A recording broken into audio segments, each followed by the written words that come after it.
கிறிஸ்தவ இலக்கியம்.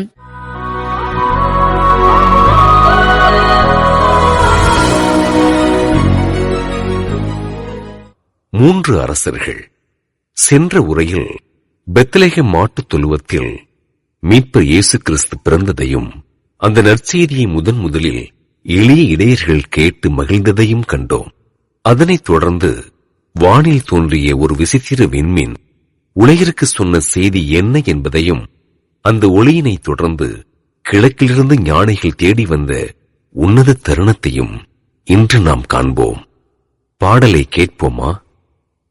விண்ணிடை தீபம் போல விளங்குமின் ஒன்றைக் கண்டு என்னரும் உவகை மிக்க இசையுள்ள ஞானிமார்கள் மண்ணின் கான் கீழ்த்திசைக்கு மன்னர்கள் போல வாய்த்தோர் தன்னென விண்மீன் காட்டும் தன்வழி நடந்தே சென்றார்.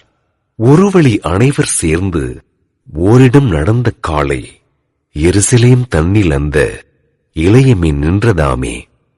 அறிவுள்ள ஞானிமார்கள் அரசன் ஏரோது தன்னை திருவுளம் களங்கம் இன்றி சில மொழிகள் கேட்டார். தீதிலா எருசலேமின் சிறப்புறு மன்னா, இந்த யூதர்கள் அரசன் எந்த உருவத்தில் எங்கே தோன்றி ஆதரித்தருள வந்தான்? அவனது இடத்தை சொல்வாய், வேதனை காண வந்தோம், விரைவினில் செல்வோம் என்றார். இயேசு பிறந்த அன்று விண்ணில் ஒரு பிரகாசமான விண்மீன் தோன்றியது. இது சாதாரணமான விண்மீன் அல்ல, உலகை ஆளப்போகும் ஒரு மகா அரசன் பிறந்துவிட்டான் என்பதற்கான விண்ணக சான்று. விண்ணிடை தீபம் போல விளங்குமின் ஒன்றைக் கண்டு என்று கவிஞர் தொடங்கும் போது, அந்த விண்மீன் இரண்டு உலகில் ஒளியை தரப்போகும் பாலகனை நோக்கிய வழிகாட்டியாக உருவகப்படுத்துகிறது. கிழக்கிலிருந்து வந்த ஞானிகள் அல்லது சாஸ்திரிகள் வானவியலில் சிறந்தவர்கள். அவர்கள் அந்த புதிய விண்மீனை கண்டவுடன் அது ஒரு தெய்வீக குழந்தையின் பிறப்பை அறிவிக்கிறது என்பதை தீர்க்கமாக புரிந்து கொண்டனர். என்னரும் உவகை மிக்க இசையுள்ள ஞானிமார்கள் அந்த விண்மீனை கண்டதும் அவர்கள் அடைந்த மகிழ்ச்சிக்கு அளவே இல்லை. அது வெறும் அறிவு சார்ந்த தேடல் அல்ல, ஒரு ஆன்மீக தேடல். மண்ணுலகில் பிறந்துள்ள அந்த தெய்வீக மன்னனை காண்பதற்காக அவர்கள் தங்கள் சுகபோகங்களை துறந்து நீண்ட பயணத்தை தொடங்கினர். இந்த பயணம் எளிதானதல்ல. பல காத தூரம், பாலைவனங்கள் மற்றும் மேடு பள்ளங்களை கடந்து அந்த ஒரு விண்மீனை மட்டுமே நம்பிக்கையாக கொண்டு அவர்கள் பயணித்தனர். தன்னென விண்மீன் காட்டும் தன்வழி நடந்தே சென்றார். அவர்கள் பெரிய சாலைகளையோ அல்லது மக்கள் நடமாட்டம் மிகுந்த இடங்களையோ தேடவில்லை. விண்மீன் காட்டிய அந்த ஒற்றை பாதையையே நம்பி சென்றனர். முதலில் அவர்கள் யூதேயாவின் தலைநகரான எருசலேம் நகருக்கு சென்று அங்குள்ள ஏரோது மன்னனை சந்தித்தனர்.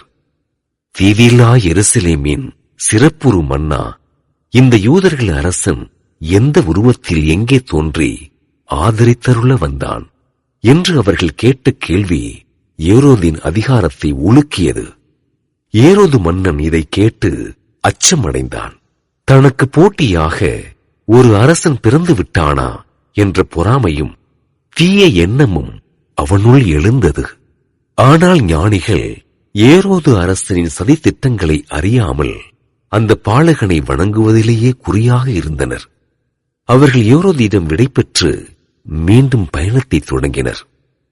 எருசலேமை விட்டு அவர்கள் வெளியேறியதும் மறைந்திருந்த அந்த விண்மீன் அவர்களை உற்சாகப்படுத்தியது. அந்த விண்மீன் நேராக பெத்லகேம் நோக்கி நகர்ந்து சென்றது.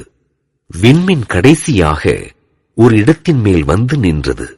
வானத்த சுடர் மண்ணுலகின் மீட்பர் இருக்கும் இடத்தை காட்டி தனது உன்னத பணியினை அங்கே நிறைவு செய்தது.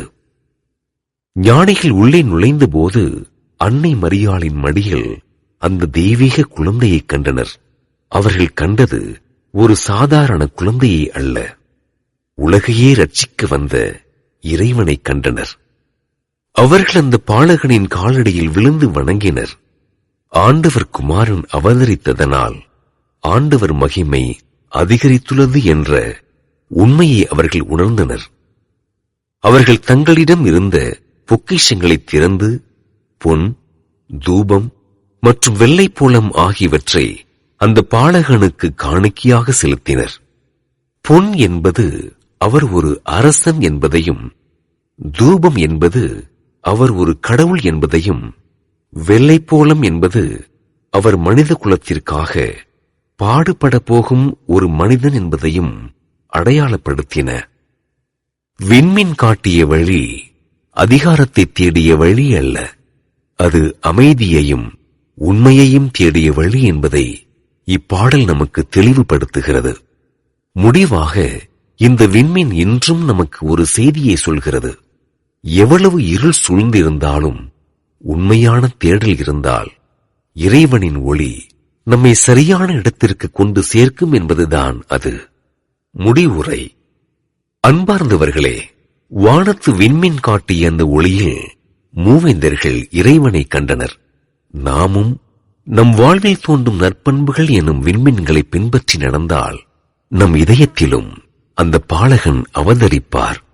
அடுத்த பகுதியில் ஏரோது அரசனின் சதி, எகிப்திற்கு தப்பி செல்லும் அந்த புனித குடும்பத்தின் பயணத்தை நாம் காண்போம்.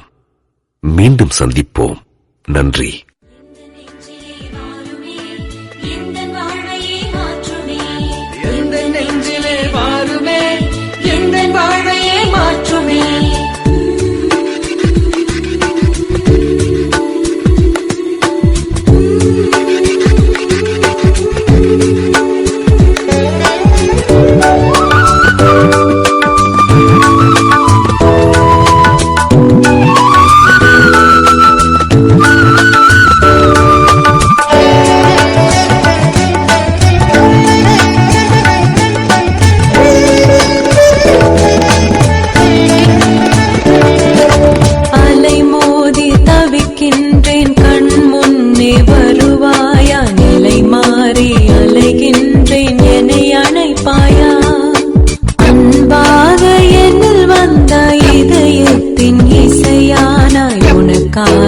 என்னை தருவேன் என் மன்னவா.